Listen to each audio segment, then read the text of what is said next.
Hello and welcome to another Professor Pincushion. I'm Tova and today I'm going to show you how to put in a bias tape zipper. This zipper is a play on the exposed zipper, but with the addition of bias tape, the zipper allows you to add contrast and a unique detail to your garments.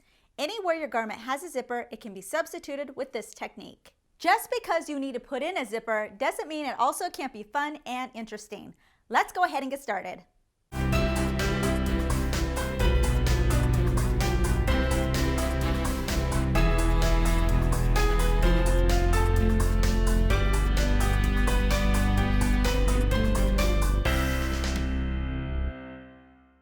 First, I'm going to prep my zipper, and to do this, I'm going to cut two pieces of my double folded bias tape. Now, this is the skinny one, so it's about 1/4 inch in width. You can also use the wider one if you want.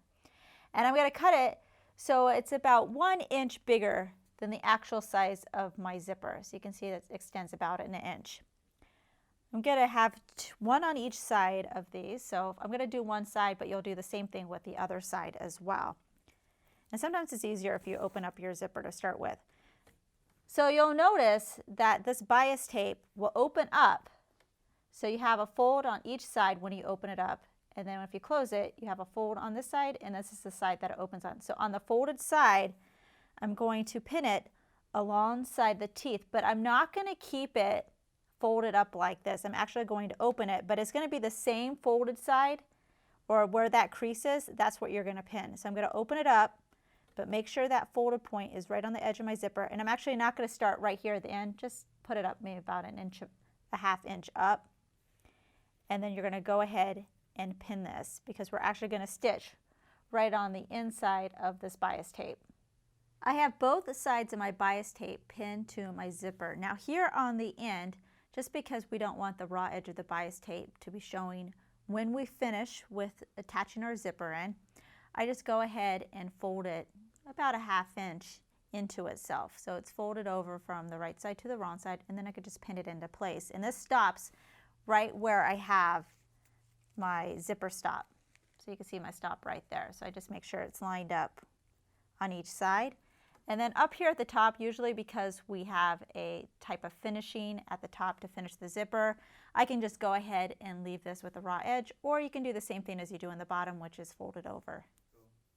I'm going to use my zipper foot now on my machine and sew as close to the center crease as I can. It kind of helps if you open up the bias tape all the way. So you can see my center fold is right there, which is right next to the edge of my zipper teeth. And I went ahead and opened up my zipper just so it's a little bit easier for me to stitch it. And I'm going to do this for both sides of my bias tape on either side of the zipper. And you just want to do a regular straight stitch, and don't forget to back stitch. When you finish, you're going to end up with something just like this if you refold the bias tape as it was before. So you have the folded edge here next to the teeth, and then you can just open it up here, and you can see we still have our folded side on each side. So I'm just going to leave it like this for now, and now we're going to prep our fabric. We're going to pretend this is the seam that we want to place our zipper in. So I'm going to say this is my center back seam, and I haven't sewed my two sides together yet. They're still open. So the first thing I'm going to do is I'm going to grab my zipper and I'm going to place it wherever it's going to be in my garment.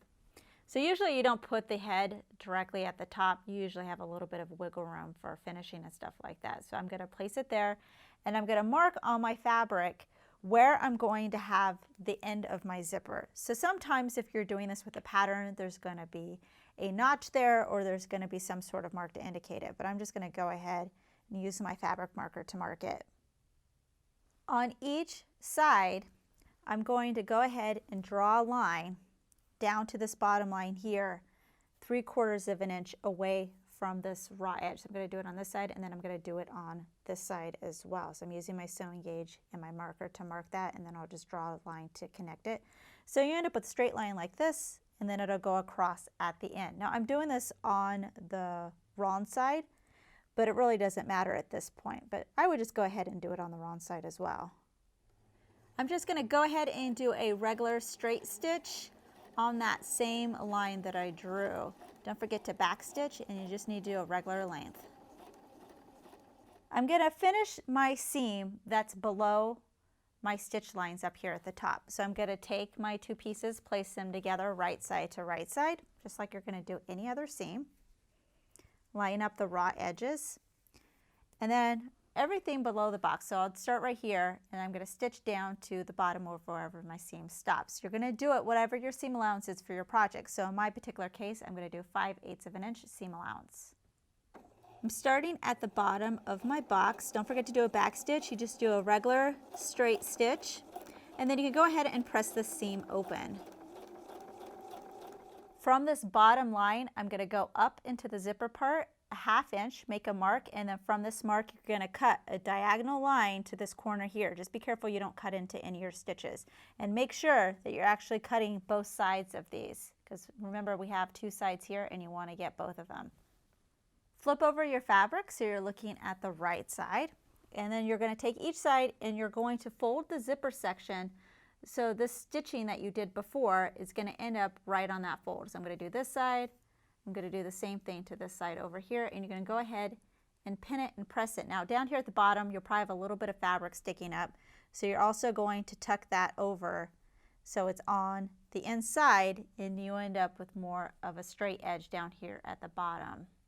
With it pinned and pressed, you're going to go ahead and do a basting stitch right along that edge there for the whole opening.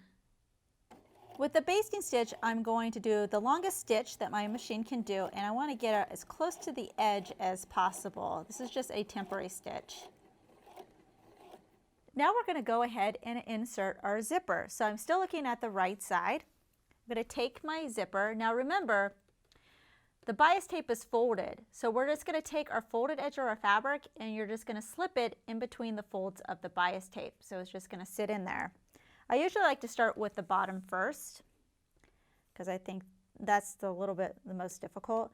So the stop of the zipper is going to go at the bottom here. So I'm just going to slip my zipper in here. And I'm just going to do one side at a time.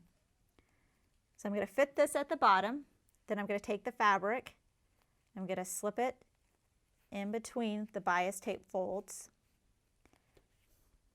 make this look nice and neat, and then I can go ahead and pin it. And then I'm just going to go up on the side and I'm going to keep slipping the fabric, the folded edge of that fabric inside the bias tape, and then fold the bias tape into place. And then I'm going to go ahead and pin this. So I'm going to do this for this side, and I'm going to do the same thing on this side. Here it is pinned, so now I'm going to take it to my sewing machine and I'm going to stitch on this outside edge of the bias tape. So again, you want to do it right on that edge of the bias tape. You're going to go down here. Even though we don't have any bias tape down here at the bottom, I would still go down a little bit, stitch across, and then come up on the other side. I switched to my zipper foot so it'd be a little bit easier, but I'm still stitching right on that edge of that bias tape, doing a regular straight stitch, and don't forget to back stitch. Our zipper is now in. Now if you have any basting stitches showing, you can go ahead and remove those. Now this is an extra way to add some design detail to your garments, and you can go ahead and continue with the rest of your construction. New tutorials are released weekly, so please subscribe to be notified of the next release. Make sure to check out our other videos and visit ProfessorPincushion.com to view our complete library with well over 200 sewing video tutorials, including our exclusive premium content. Our premium membership is only $5 a month for unlimited access and only available at ProfessorPincushion.com. Also, don't forget to download our mobile app for videos on the go. Thanks for watching.